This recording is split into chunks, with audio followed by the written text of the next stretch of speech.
চলুন আজকে আপনাদের বলি কিভাবে ভীমকে বিষপান করানো হয়েছিল। গঙ্গা নদীর তীরে প্রমাণকুটি নামক একটি সুন্দর স্থানে দুর্যোধন চওড়া কাপড়ের ঝুলন্ত জিনিসপত্র দিয়ে সজ্জিত একটি প্রাসাদ তৈরি করেন। সেখানে জলের মধ্যে বিভিন্ন খেলাধুলো করার জন্য বেশ কিছু বিনোদনমূলক জিনিসপত্র রাখা ছিল এবং দুর্যোধন পাণ্ডবদের সেখানে নিয়ে গিয়ে একসাথে খেলার জন্য আহ্বান জানালো। সেখানে পৌঁছে দুর্যোধন তার সমস্ত চাকর বাকরদের কায়দা করে সেখান থেকে চলে যাওয়ার জন্য বলল। এরপর কৌরব ও পাণ্ডবরা সবাই একসাথে খেলাধুলো শুরু করলো।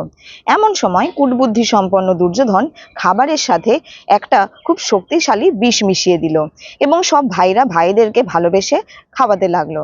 দুর্যোধনও নিজে হাতে সেই বিষ মেশানো খাবারটা ভীমকে খাইয়ে দিল। এরপর জলের মধ্যে অনেকক্ষণ ধরে খেলাধুলো করার জন্য সবাই বেশ ক্লান্ত হয়ে যায়, তবে ভীম যেন একটু বেশি ক্লান্ত হয়ে পড়ে। আর এই সময়টিকে কাজে লাগিয়েই দুর্যোধন তার মামার সাহায্যে ভীমকে জলের মধ্যে ডুবিয়ে ফেলে দেয় এবং ভীম ডুবতে ডুবতে নাগ রাজ্যে এসে পৌঁছায়। সেই সময় সেখানে উপস্থিত সব সাপেরা ভীমকে দংশন করতে থাকে। তবে যেহেতু আগে থেকেই খাবারের মধ্যে বিষ পান করে নিয়েছিল ভীম, তাই সেই সাপেদের কামড়ানোর ফলে সেই বিষ আর কাজে লাগে না, বরং বিষে বিষে বিষক্ষয় হয়ে যায়।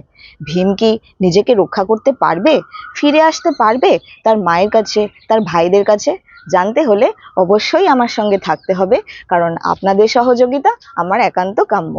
লাইক, শেয়ার, কমেন্ট ও সাবস্ক্রাইব করতে ভুলবেন না। দেখা হবে পরের ভিডিওতে। For now, by.